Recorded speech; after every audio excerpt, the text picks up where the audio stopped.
بسم اللہ الرحمن الرحیم۔ اسلامک اردو کے ناظرین السلام علیکم۔ فتح مکہ۔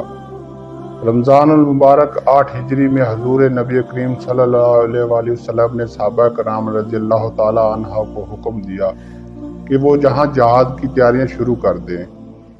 صحابہ کرام رضی اللہ تعالی عنہ نے جہاد کی تیاریاں شروع کر دی، لیکن وہ حضور نبی کریم صلی اللہ علیہ وآلہ وسلم سے یہ نہ پوچھ سکے کہ جہاد کس کے خلاف کرنا ہے۔ جب لشکر اسلام کی تیاریاں مکمل ہو گئیں تو حضور نبی کریم صلی اللہ علیہ وآلہ وسلم نے مکہ مکرمہ کی جانب کوچ کرنے کا حکم دیا۔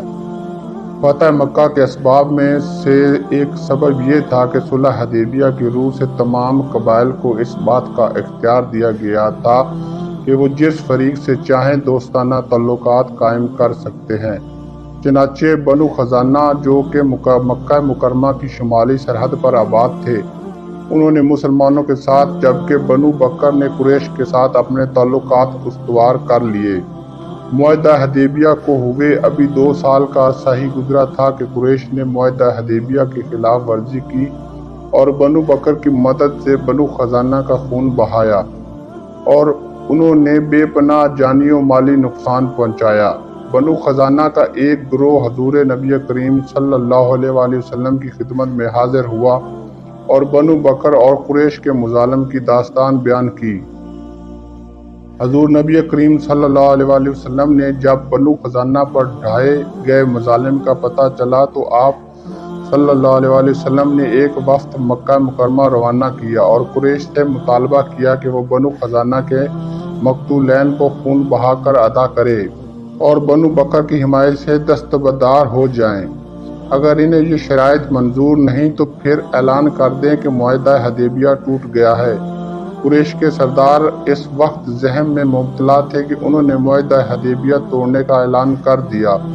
ابو سفیان کو جب معاملے کی نزاکت کا علم ہوا تو وہ فوراً مدینہ منورہ روانہ ہوا اور حضور نبی کریم صلی اللہ علیہ وآلہ وسلم سے ملاقات کا خواہاں ہوا، لیکن نبی کریم صلی اللہ علیہ وآلہ وسلم نے اس سے ملنے سے انکار کر دیا۔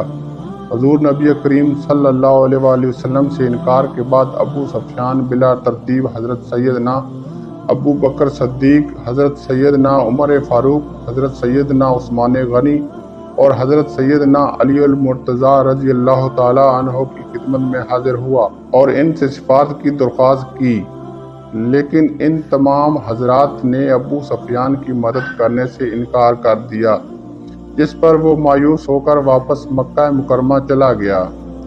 ماہ رمضان 8 ہجری میں حضور نبی کریم صلی اللہ علیہ وآلہ وسلم نے لشکر اسلام کو کوچ کرنے کا حکم دیا اور لشکر اسلام نے مکہ مکرمہ کے نواح میں مرائزر ان میں پڑاؤ ڈالا۔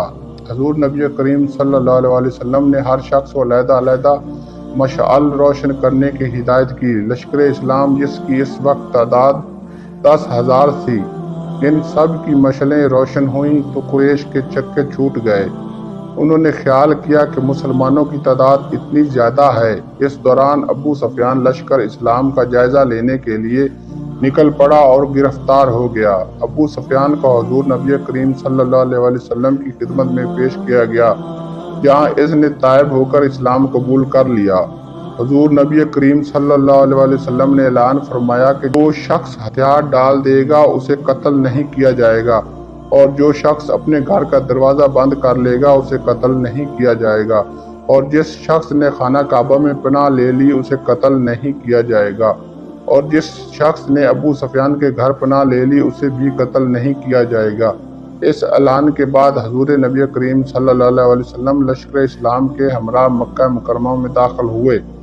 بخاری شریف کی حدیث ہے کہ جب حضور نبی کریم صلی اللہ علیہ وآلہ وسلم نے مکہ مکرمہ پر حملہ کرنے کے لیے لشکر اسلام کو خفیہ تیاریوں کا حکم دیا تو حضرت عاتب رضی اللہ تعالی عنہ نے قریش کو ایک خط لکھا جس میں تحریر تھا کہ میرا غالب گمان یہ ہے کہ لشکر اسلام مکہ مکرمہ پر حملہ کرنے کے لیے تیاریاں کر رہا ہے۔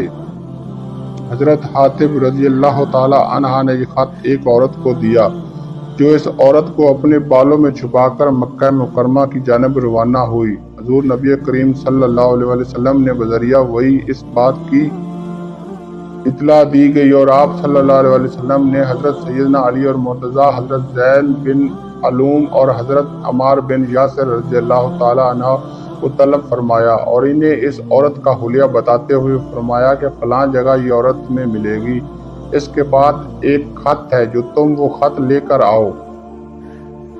جب یہ تمام حضرات اس عورت کے پاس پہنچے تو اس عورت سے خط کے بارے میں دریافت کیا۔ اس عورت نے لا علمی کا اظہار کیا۔ حضرت سیدنا علی اور مرتضیٰ رضی اللہ تعالی عنہ نے فرمایا کہ اللہ حضور نبی کریم صلی اللہ علیہ وسلم کبھی جھوٹے نہیں بولتے۔ پھر آپ رضی اللہ تعالی عنہ نے میان سے تلوار نکالی اور اس عورت کو قتل کرنے کی دھمکی دی، جس پر اس عورت نے اپنے بالوں میں وہ خط نکال دیا۔ حضرت سیدنا علی اور مرتضیٰ رضی اللہ تعالی عنہ وہ خط لے کر حضور نبی کریم صلی اللہ علیہ وسلم کی خدمت میں حاضر ہوئے۔ حضور نبی کریم صلی اللہ علیہ وسلم نے وہ خط پڑھا تو آپ صلی اللہ علیہ وسلم کو معلوم ہو گیا کہ یہ خط حضرت عاطب رضی اللہ تعالی عنہ نے لکھا ہے۔ آپ صلی اللہ علیہ وسلم نے حضرت عاطب رضی اللہ تعالی عنہ کو بلا کر تو انہوں نے معذرت کرتے ہوئے کہا، یا رسول اللہ صلی اللہ علیہ وسلم، اس خط کو تحریر کرنے کا مطلب یہ ہرگز نہ تھا کہ میں منافق ہو گیا ہوں یا مرتب ہو گیا ہوں۔ میں آج بھی آپ صلی اللہ علیہ وآلہ وسلم پہ صدق کے دل سے ایمان رکھتا ہوں۔ میں نے یہ خط صرف اس لیے تحریر کیا کہ قریش پر میرا حق ثابت ہو جائے اور وہ میرے اہل و عیال کی حفاظت سے غافل نہ ہوں۔ حضور نبی کریم صلی اللہ علیہ وآلہ وسلم نے حضرت عاطب رضی اللہ تعالی عنہ کے اس سچ پر انہیں معاف فرما دیا۔ حضور نبی کریم صلی اللہ علیہ وآلہ وسلم مکہ مکرمہ میں اس شان سے داخل ہوئے کہ سوائے ایک جگہ کچھ مزاحمت کی جہاں 24 کفار ہلاک ہوئے اور 3 مسلمان شہید ہوئے، کہیں کوئی لڑائی نہ ہوئی اور مکہ فتح ہو گیا۔ حضور نبی کریم صلی اللہ علیہ وآلہ وسلم نے تمام اہل مکہ کو معاف کر دیا۔ اس کے بعد حضور نبی کریم صلی اللہ علیہ وآلہ وسلم حضرت ام ہانی رضی اللہ تعالی عنہ کے گھر تشریف لے گئے، جہاں آپ صلی اللہ علیہ وآلہ وسلم نے غسل کیا اور پھر بیت اللہ شریف میں داخل ہوئے۔ آپ صلی اللہ علیہ وآلہ وسلم نے بیت اللہ شریف میں موجود 360 بت توڑ دیے اور ہر بت توڑتے ہوئے یہ فرماتے جاتے، حق آ گیا اور باطل مٹ گیا، بے شک باطل مٹ ہی جانے والا ہے۔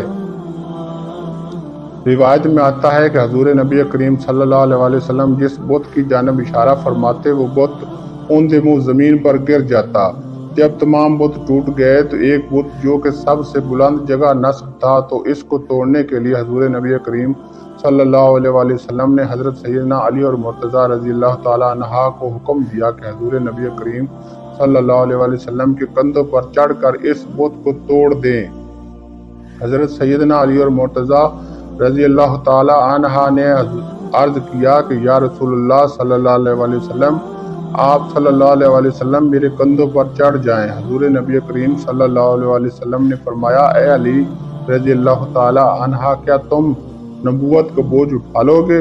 حضرت سیدنا علی اور مرتضیٰ رضی اللہ تعالی عنہ حضور نبی کریم صلی اللہ علیہ وآلہ وسلم کی بات سن کر خاموش ہو گئے اور حضور نبی کریم صلی اللہ علیہ وآلہ وسلم کے کندھوں پر چڑھ کر اس بت کو توڑ دیا۔